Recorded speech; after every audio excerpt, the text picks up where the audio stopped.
విధంగా ఆయన ఇక్కడ ఉద్ధవ్ థాక్రే కూడా యాక్సెసిబిలిటీ లేదు.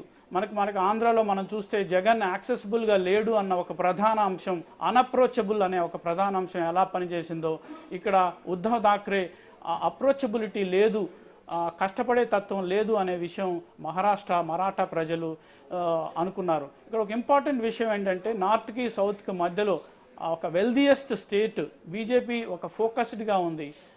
ఎట్లయినా మహారాష్ట్రలో ఈసారి సీట్లు ఎక్కువ సాధించాలనే ఉద్దేశంతో ఆ ఫోకస్డ్ కంపెల్లింగ్ నెరేటివ్ వల్ల అక్కడ ఎక్కువ సీట్లు సాధించడం. ఇప్పుడు బీజేపీ కూడా ఎవరు ముఖ్యమంత్రి అవుతారన్న విషయం మనం వస్తే బీజేపీకి కూడా మంచి ఛాన్స్. అంటే Eknath Shinde though he is the chief minister and his face is very important. But ఇక్కడ సుధాకర్ గారు మీరు చెప్పిన పాయింట్ ఒకసారి పాపరావు మీరు కూడా వినాలి. ఇది very very interesting issue. Ramesh Naidu గారు ఒకసారి ఏక్నాథ్ షిండే నెక్స్ట్ మళ్ళీ ఏక్నాథ్ షిండేని సీఎంగా కంటిన్యూ చేస్తారా లేదా అంటే ఇప్పటి వరకు వచ్చిన బీజేపీ నేతలు ఎవరు కూడా క్లారిటీ ఇవ్వలేకపోతున్నారు. అది బీజేపీ నిర్ణయిస్తుందనో లేకపోతే డిసైడ్ అవుతారో అని.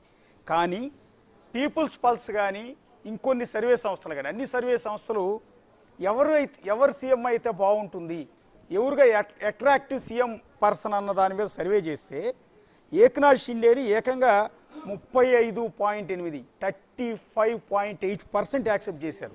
ఏక్నాథ్ షిండేనే బెస్ట్ సీఎం అని, ఆ ప్లేస్కి ఆయనే సూటబుల్ పర్సన్ అని. ఉద్ధవ్ థాక్రేని కేవలం 21.7% మాత్రమే యాక్సెప్ట్ చేశారు. దేవేంద్ర ఫడ్నవీస్ ఆల్రెడీ గతంలో 5 ఏళ్ల పాటు సీఎంగా పనిచేసిన వ్యక్తి, ఇంకో 5 ఏళ్ల పాటు దాదాపుగా డిప్యూటీ సీఎంగా పనిచేసిన వ్యక్తి, ఆయన్ని కేవలం 11.7 అంటే 11.7% మాత్రమే యాక్సెప్ట్ చేశారు. ఇక రాజ్ థాకరే ఆయన్ని 2.9%, చాలా మైల్డ్ ఉంది. ఇక అజిత్ పవార్ని సీఎంగా యాక్సెప్ట్ చేస్తారంటే కేవలం 2.3% మాత్రమే.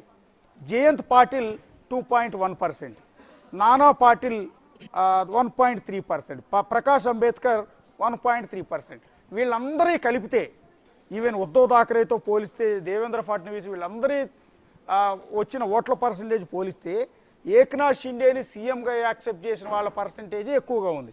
35.8% పీపుల్ ఏక్నాథ్ షిండేని సీఎంగా కావాలని అడిగారంట.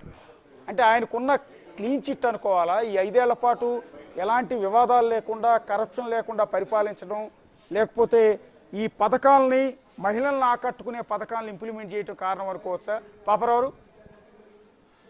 ఖచ్చితంగా దానిలో సందేహం లేదు సార్. మొదట్లో మనకి ఇక్కడ దూరంగా ఉండబట్టి ఇంప్రెషన్ సరిగ్గా లేదు, కానీ నెమ్మదిగా ఇప్పుడు ఎలక్షన్ సందర్భంలో వస్తున్న వివరాల ప్రకారం Eknath Shinde is very successful. Utter flop ఎవరంటే అజిత్ పవార్. కానీ అట్లాంటి అజిత్ పవార్ కూడా ఇవాళ 30 సీట్ల దాకా లీడింగ్ ఉన్నాడు పోటీ చేసిన వాటిలో. అజిత్ పవార్ అట్టర్ ఫ్లాప్ పోతాడు అనుకుంటే అతను కూడా లీడింగ్, అంటే ఒక వేవ్ నడిచింది అక్కడ. అది దానిలో ఏక్నాథ్ షిండేకి ఖచ్చితంగా చాలా పాపులారిటీ ఉంది. గ్రాస్ రూట్ లెవెల్లో అతనికి బాగా కనెక్ట్ ఉంది. అది మాత్రం నిస్సందేహంగా నిజం. అయితే నేను ఇందాక పెద్దలు సుధాకర్ రెడ్డి గారు చెప్పిందని ఖండించడానికి కాదు, కానీ డెవలప్మెంట్ జరిగిందనేది కాదు.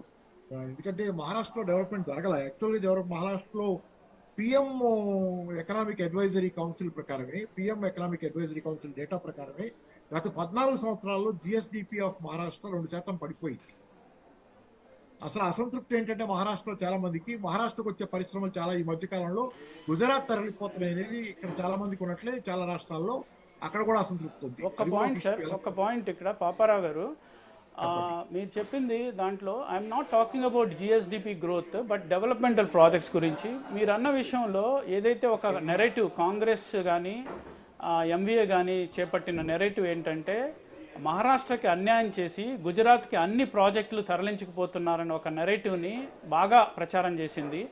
కానీ ఈ నెరేటివ్ ఫెయిల్ అయింది, ప్రజలు నమ్మలేదు. అంటే మహారాష్ట్ర నుంచి గుజరాత్కి తరలిస్తున్నారు పరిశ్రమల్ని, గుజరాత్కి గ్రోత్ వెళ్తుంది, ప్రాజెక్టులన్నీ గుజరాత్కి వెళ్తున్నాయి అన్న నెరేటివ్ని మహారాష్ట్ర ప్రజలు నమ్మలేదు. ఎందుకంటే ఇక్కడ ఒక ఇష్యూ వచ్చింది, మిగతా ఫ్యాక్టర్స్ డామినేట్ చేశాయి. ప్లస్ ఇది శివసేన హయాంలో ఎక్కువ ఇలా వెళ్ళింది ఇలా అయింది అన్నది అక్కడ ప్రజలు నమ్మారు. కాబట్టి దాన్ని తిప్పికొట్టడంలో సఫలమైంది. కాబట్టి బీజేపీ అందులో ఆ నెరేటివ్ అంటే ఇదేదైతే మహారాష్ట్ర గుజరాత్ ఓవర్ మహారాష్ట్ర అనే నెరేటివ్ పనిచేయలేదు.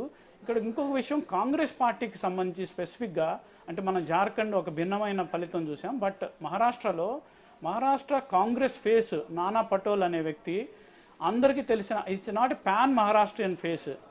ఆయనకి అంత ఆదరణ లేదు, అంత పాపులారిటీ లేదు. అది ఒక బిగ్గెస్ట్ కన్స్ట్రైంట్ కాంగ్రెస్ పార్టీకి సంబంధించి. ఇంకోటి, ప్రజలు ఆలోచించుకున్నప్పుడు ఒకవేళ ఎంవిఏ అలయన్స్ ప్రభుత్వంలోకి వస్తే ఒక సూటబుల్ ఫేస్ ఎవరు మహారాష్ట్ర ముఖ్యమంత్రిగా ఒక సూటబుల్ ఫేస్, లోకల్ ఫేస్ ఎవరు అనుకున్నప్పుడు అక్కడ ఒక వాక్యూమ్ కనిపించింది. అన్లైక్ మీకు భాజపా అలయన్స్లో, మహాయుతి అలయన్స్లో దేవేంద్ర ఫడ్నవీస్, షిండే, అజిత్ పవార్ 3 ఫేస్లు అక్కడ కనపడ్డాయి, కానీ ఇక్కడ ఆ వాక్యూమ్ కనిపించింది.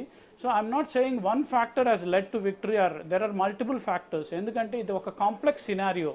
మనకి ఒక పార్టీ డామినేటెడ్ ఎన్నికలు కాదు, ఒక 2 పార్టీల డామినేటెడ్ రాజకీయం కాదు. ఇక్కడ మీకు 6 పార్టీస్ ఉన్నాయి మేజర్గా. ఈ 6 పార్టీల మధ్య జరిగిన యుద్ధంలో ఒక 3 పార్టీలు ఒకవైపు, 3 పార్టీలు మరోవైపు. ఈ 3 పార్టీలు ఏదైతే ఓటమి చెందుతున్న ఎంవిఏ పార్టీలు అన్నీ వీకనింగ్ సిట్యువేషన్, ఇంకో ప్రధాన పార్టీ అయిన కాంగ్రెస్ వీకనింగ్ సిట్యువేషన్లో ఉండటం ఇక్కడ మహారాష్ట్ర కాంటెక్స్ట్లో ఇర్రెలవెంట్ అయింది కాంగ్రెస్ పార్టీ. అది బికాస్ అక్కడ హిందుత్వ అజెండా కానీ, లోకల్ మరాఠా అజెండా కానీ, ఇవన్నిటి విషయంలో కాంగ్రెస్ పార్టీ ఘోరంగా విఫలమైందని నేను చెప్పగలను. అంటే సుధాకర్ గారు, ఇక్కడ ఎంఎన్ఎస్ మహారాష్ట్ర నవనిర్మాణ సేన పేరుతో రాజ్ ఠాక్రే పార్టీ పెట్టారు. శివసేన నుంచి బయటకు వచ్చారు. నేనే బాల్ ఠాక్రే వారసుడు అన్నారు. హిందుత్వానికి నేనే బ్రాండ్ అంబాసిడర్ అన్న నానా హడావుడి చేశాడు ఆయన. ఈ ఎన్నికల్లో ఎక్కడ ఆయన ఉనికి కూడా కనిపించట్లేదు కదా. అవును, అది అంటే మనకి క్రెడిబుల్ ఫేసెస్ ఉండాలి కదా. ఒకే అజెండాని 2-3 టేకప్ చేసినప్పుడు, ఇప్పుడు హిందుత్వ అజెండాని కానీ, మరాఠా అజెండాని కానీ 2-3 వ్యక్తులు టేకప్ చేసినప్పుడు ఎవరు వీళ్ళలో క్రెడిబుల్ ఫేస్ అని ప్రజలు చూసుకుంటారు.